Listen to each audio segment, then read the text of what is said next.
It's time for more Matt Berkey. Last week we had Matt Berkey. This week we have Matt Berkey. Matt Berkey all 2019. Why not? Let's just do a 2019 of Matt Berkey. It's going to be the PCA review. It's going to be 52 weeks of Matt Berkey. It's a beautiful thing. This is not true. We're not going to do that. But Matt Berkey played some interesting hands in the PCA. We showed you one last week. This week we're showing you another one that we really like. It's really cool. It wasn't suggested by as many people. Just Peter Mercil on Twitter. Thanks, Peter. Good job. But we think this one is really interesting, especially considering the dynamics between the players. So this is with 15 players left in the PCA main event.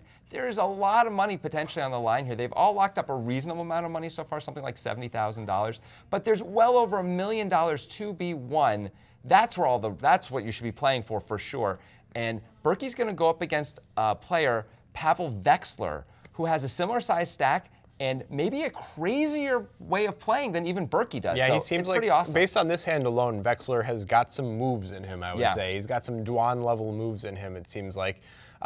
But you know what else has moves? The Nitrogen Sports Poker Train. Oh, yeah. Mostly just straight on the track, but it's a really nice track. It's smooth, good ride, you know? And also, if you use the link in the description of this video to enter the Nitrogen Sports Poker Train, you get access to exclusive Poker Guys events, including our monthly tournament, which is incredible. It really is. There's 1,000 buy-ins guaranteed. We usually get about 80 players. That means there's over 900 buying-in overlay every single time we do this. You have to get in there and get you some. Good news, it's a Bitcoin-only poker site, which means the money goes in fast. It comes out super fast, too, like 90 minutes from the time you request your money to getting it in your wallet. They also have sports betting. They have casino games. It is awesome. You got to get in there and get you some poker. Make sure you use the link in the description of this video when you sign up. Now let's get to the hand. Yeah, but the high roller is playing at the same time as the main event. We've got cameras on the last two tables of this one. If you want updates from the high roller, check out the PokerStars blog. We have a 35-minute break? 20, right? Well, if you leave now, you'll get 38. So the senior citizen dispensation is you guys won't blind me out? I can just go? Of course. Yeah, okay. That's fair. I think so. Why is that fair? What's wrong with senior citizens, huh?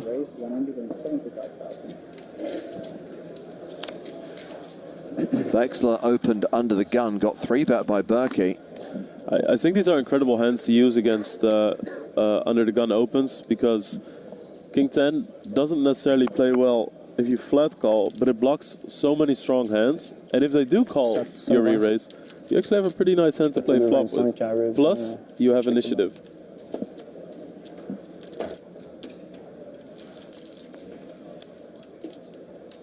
I can read your DMs.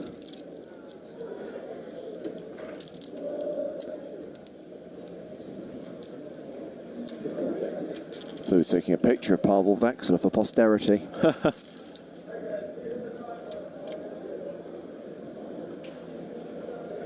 $375. Oh man, this guy. Look at this guy. This guy is a great player. Eat my 4-bet.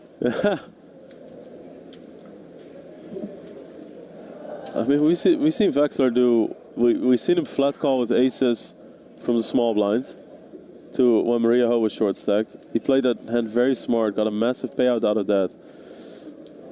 We've seen him make check raises. We've seen him play good hands smart, some bad hands very fast. Oh, and we see a call. I like this. I like where this is heading, James. Well, that is a little bit of some non-traditional pre-flop play. This feels kind of like the stuff we would be seeing in the P.S. Hines era, 2009-2010, but usually it was from two late position players, not two early position players. This is under the gun in +1. Matt Berkey must think this kid is a maniac to be doing this, right? Absolutely, and clearly the kid, Pavel, is a maniac since he decides to 4-bet Queen 10 of hearts against the +1 player. I know it's Matt Berkey, who is also a maniac in his own right in some ways. But yeah, for Berkey to even decide to take King 10 of spades against the under-the-gun range of this kid is kind of shocking and really says this kid must be opening constantly, constantly. Berkey is a very astute player. He would not do this against some tight guy who's going to have a very tight under-the-gun range. Berkey knows this kid is opening way too much, and he's probably right relishing the opportunity to 3-bet him in early position because his play looks so much stronger when he does it here instead of, this is the type of kid who probably, when he's in the hijack and Berkey 3-bets the cutoff, is going to 4-bet with like 90% frequency. Now, turns out maybe under the gun that's the case as well. I'm not really sure. But clearly Berkey has a plan for this kid specifically. I don't think he's just 3-betting +1 with King 10 suited against random players. He's mostly just going to fold that hand. He decides to 3-bet. Gets the bad news though, with the 4-bet, which maybe Vexler was expecting this to come, and he's like, when Berkey does it, I gotta pull the trigger. I can't let him start 3-betting me. Maybe that's what's happening. I don't think that really makes a whole lot of sense, but it may be the case because Vexler is correct, by the way, that Berkey is weak here and does 4-bet sort of correctly, except for one thing, which is kind of key, which is he screws up the sizing a bit. Right? It's only 200,000 more from 175 to 375. As you can see, if Matt Berkey is not folding King 10 of spades when he's been 4-bet, you've sized it wrong, my friend. Yeah, it's really a big problem if he's not folding here because we have Queen 10 of hearts and we need to fold. Just imagine the difference in fold equity against Matt Berkey's fluff, which King 10 of spades is included in his fluff for sure. If Vexler just made it 450, which is 2.5 more blinds, I gotta believe Berkey's folding, right? I mean, I think so. It'd be really surprising. By the way, Berkey calling here is still a little bit questionable because of the stack to pot ratio things that are being set up. He's basically got like 2-to-1 already, and that's problematic with a hand like King 10, where if he flops top pair, he may just be forced to go with it because the ratio kind of demands that he does. So he's going to need this kid to truly be crazy. Good news, looks like Pavel is Looks truly like crazy. Berkey knows what's going on here and that Pavel is truly crazy. I understand the call if he really has a read like that here. I really don't like the sizing like you're saying. Just imagine, if you made it 450, Berkey's going to fold probably 100% of his fluff. I mean, it's going to be probably. And think about it, it's just 2.5 blinds if you're wrong and Berkey has it. It's really worth it. So that's a big mistake in our mind. Under the gun versus under the gun +1. And Matt Berkey had the best hand pre and is now a 96% favorite, having flop top pair. And this is something Vexler's going to be extremely pleased with. If you miss a flop with Queen 10, if you're the 4-better before the flop, then at least if it's king high, you can represent all the ace kings and the pocket kings. It's very unlikely that Berkey has a hand like ace king here. So that's a massive advantage for Vexler, and he knows it. So there might be fireworks coming from him.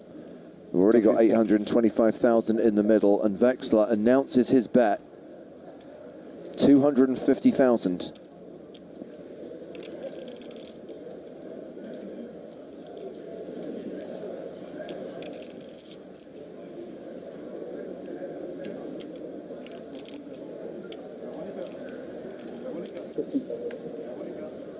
And just to be clear, just to showcase how strong this board is for what Vexler is doing, when Berkey sees this, he thinks, all right, I hit a king, but please do not bet all 3 streets.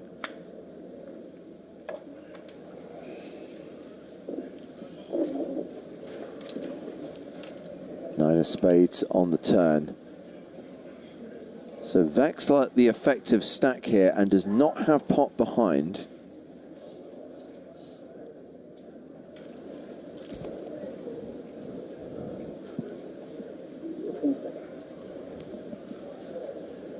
He does turn a straight draw.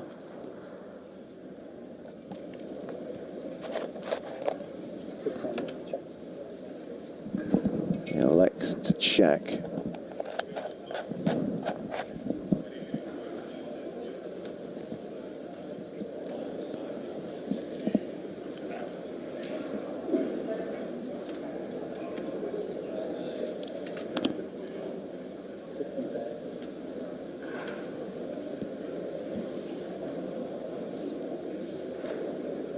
Berkey checks behind. The card is a jack, and that's the straight for Vexler. What? Oh man, you couldn't write this any more crazy if you tried. Inside he's going, ha ha ha. Oh, we saw some sick hands on the feature table yesterday. The sickness is back for day 4.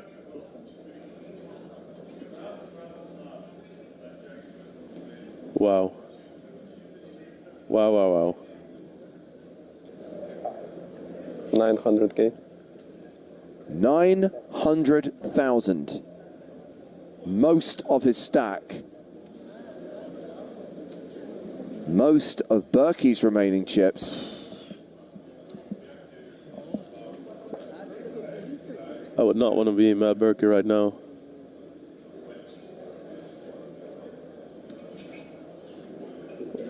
Wow.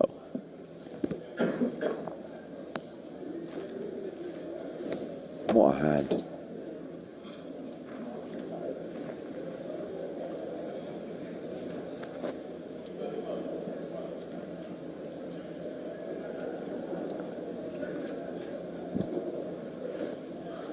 Well, we've seen Berkey fold a monster earlier in the tournament.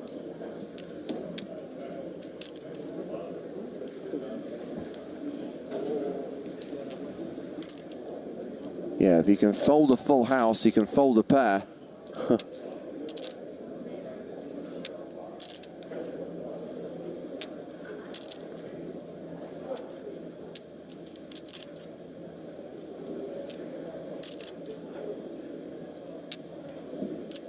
Two time bank cards played so far.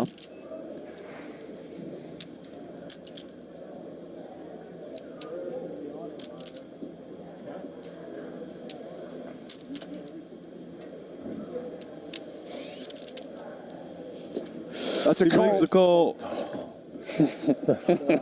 call. Block a straight. Yeah. Wow. It was sort of the sickest of the sick of the river cards. Do you have any like soap or anything? I just mean, feel disgusting. How does an offsuit There's jack? two clubs on the flop. Offsuit The kid's jack. got queen 10 of hearts. There's no heart. Offsuit jack. He goes runner straight without a club coming to even scare Berkey off. No ace comes. Nothing terrifying comes. He gets to bet almost all of Berkey's stack. By the way, his stack as well. They almost have the same size stacks here. Oh my gosh. What is Berkey supposed to do? I mean, we know what Pavel's supposed to do. Pavel's supposed to bet big. He does. I like that. You were thinking on the podcast he actually should go all in. Yep. I think it's reasonable to bet about what he bet or all in. Those are all pretty good. They all look polarizing. That's good. You can make a case that, hey, all in means you get a few more chips, but it also maybe then threatens all of Berkey's life instead of most of Berkey's life. I don't know if that matters or not.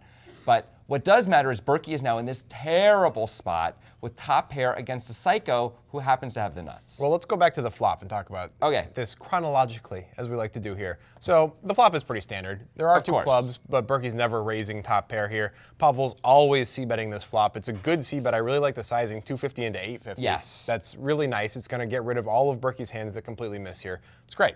That's what we want to do. Turn comes, both players check. I understand this as well. I think Pavel could continue. He could say, okay, Berkey's got a couple pocket jacks, pocket queens, pocket tens type hands that he's going to have to fold now. But Berkey doesn't really have any flush draws anymore, right? If he had ace queen of clubs, which is his most likely flush draw based on pre-flop action, he's probably just going to go with it on the flop. So we're not putting him on too many flush draws that we can get him off of now, which means he might be a little bit too ace-king, sometimes king-queen, we would think, heavy for us to continue betting here as Pavel. So I understand the give-up. Do you? Absolutely. I mean, and to be clear, the reason why Grant thinks he's going to go with ace queen of clubs on the flop or something like that hand, ace jack of clubs would be the same thing really, is because of the stack to pot ratio now. So now Berkey's 1-to-1. He's not going to call on the flop and give himself a chance to get blown off the nut flush draw and an overcard on the turn. He's never going to do that. He's going to take the fold equity and move in for sure with all of those hands, right? He just has to. He has to. And he kind of has to check back the turn. I mean, he could bet simply for protection against things like this happening, but I mean that's not really worth it, right? Terrible idea. I'd rather let the kid have a chance to bluff the river. Maybe have the kid put us on pocket eights and decide to bluff the river because he feels like he has to once we check back. I think the check back is good by Berkey because we certainly can't get called by worse hands if we bet. Not at this point. This is a true game theory disaster spot where it's possible Pavel is literally calling with every single hand better and folding every single hand worse. Right. I don't know if he's going to show up with worse kings here Maybe he could have like king 8 suited. That's what I was thinking. Psycho. So maybe you get value out of that. Sure, but I mean, come on. Fine. Okay. Maybe there's two combos or something out there that we can get value out of. But everything else, better hands call, worse hands fold. It's no good. You can't do that. Especially if the kid seems to be a psycho, like he does. I love the check back by Berkey on the turn. Let's give this kid a chance to try and blow us off the hand on the river. Right, but the jack is obviously not the best card in the world for Berkey. No. I mean, there's one obvious reason for that, and that would be that the kid made the nuts. Well, but the other reason is pocket jacks looms large here. The kid certainly has pocket jacks in his range. The kid 100% does. By the way, if somehow the kid had king-jack in his range before, he might have checked the turn because now he's not really sure where he is. And on the river, now he can comfortably go for a big bet because he's sure he's got the best hand again. Right. But I mean, you're not really putting him on these types of hands. Pocket jacks. Pocket jacks makes a lot of sense, but Absolutely. that's only 3 combos. So what else are we worried about as Berkey? Because obviously we think the kid has some, as people like to say, stone cold bluffs. Although we hate that here at Poker Guys HQ. He's probably got some 9 high or 8 high type hands in his range if he's a kid who's going to 4-bet queen 10 of hearts. It can't be 9 high. We don't know how many to assign, but he's got enough of those that it feels pretty comfortable that he has some bluffs. The real question is, where in the margins does he lie as far as value? Is this kid betting aces for value? Even more so, is he betting ace-king for value? If he's betting ace-king for value, it starts to become problematic. Absolutely it does. Now, we talked about this a lot on our podcast and decided we don't think ultimately Pavel is betting ace-king for value here, that it actually plays better as a bluff catcher. To check here, you block a lot of the things you want Berkey to have that can call your bet, specifically other kings. Yeah. Right? However, you have pocket aces, it's a pretty easy bet because now ace-king can be out there and Berkey really might have ace-king based on the way this hand plays out. Absolutely. Yeah, so it makes sense for Pavel to choose ace-king as like his master bluff catcher. That's the master key to bluff catching right here for Pavel, so he's probably not betting that. So if Pavel's just betting pocket aces and pocket jacks and he has a decent amount of bluffs, I think it's perfectly fine for Berkey to call here. The only problem is that when you lose, it's really kind of devastating for your tournament. Well, that is totally true. So there were 15 players left when we started this hand, and guess who went out 15th? Matt Berkey. That would be Matt Berkey, of course, because he's got like 200K left, and that's 7 blinds. And it often doesn't work out when you've got 7 blinds. Right, but I think he actually played it quite well. And now preflop might be a bit spewy, but it seems like it's justified based on the opponent. So it's just unlucky for Berkey. So everyone played this hand sort of like they were on the edge of a cliff a little bit, Yeah. right? Like the entire time, I'm sure neither player was comfortable until Vexler made the nuts anyway. It's like those mountain biking videos shot with like a GoPro where you're like, is he gonna, no! Oh, okay, I got, is it, nah, I can't tell, did the video end, is he okay? I can't tell. Yeah. I can't tell. It's like that. It's like that, except in these videos, someone always ends up on the bottom of the mountain dead. And so in this case, it was Matt Berkey. Sorry, Matt. What do you guys think about the way this hand was played? Do you like some of these decisions? They're very non-standard, most of them even, especially the pre-flop play by both players. So do you think that's good or bad, knowing the reputations that these guys have or may have? What do you think about Berkey's decision to call the river? Do you like that? We think that is tough. Yeah. We ultimately did like it. But what do you guys think? Let us know in the comments. Definitely let us know, and definitely check out our podcast, The Breakdown, presented by the Poker Guys, where we go in massive depth. It's like the Mariana Trench over here. Is that what it's called, Mariana? Yeah. I think so. I mean, probably. Marinara? I think it's the Marinara Trench. Ooh, that sounds good. Yeah. We love food. Food sounds good. Anyway, the podcast is 45 minutes. Sometimes it's an hour long where we go in depth about just one hand. By the way, we do 2 podcasts a week, 1 video a week. That means there's a lot of content you video-only watchers are missing out on. If you want another podcast every week, every Monday there's an extra podcast, extra hand, extra info, more Poker Guys. Get on the podcast. Now, if you like this video, that's what I'm video. trying to say. It's hard to get the word out sometimes. With Matt Berkey, guess what? We have great news. We have a Matt Berkey playlist. That's right, a playlist. Hands just featuring Matt Berkey that we break down. It's right up here. Give it a click. Check it out. Lots of great hands. Also, subscribe to this channel, you jerks.